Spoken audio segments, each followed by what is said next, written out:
Hello from Kobo Writing Life. If you need to remove your book from sale, you can do so easily in your Kobo Writing Life account. You can also republish a delisted book at any time.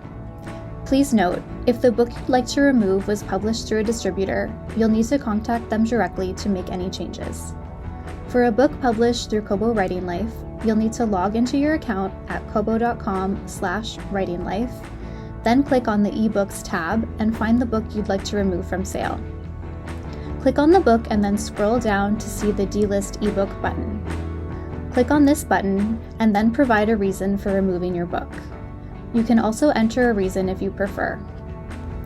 Once completed, you'll see your book move to delisted in the eBooks tab.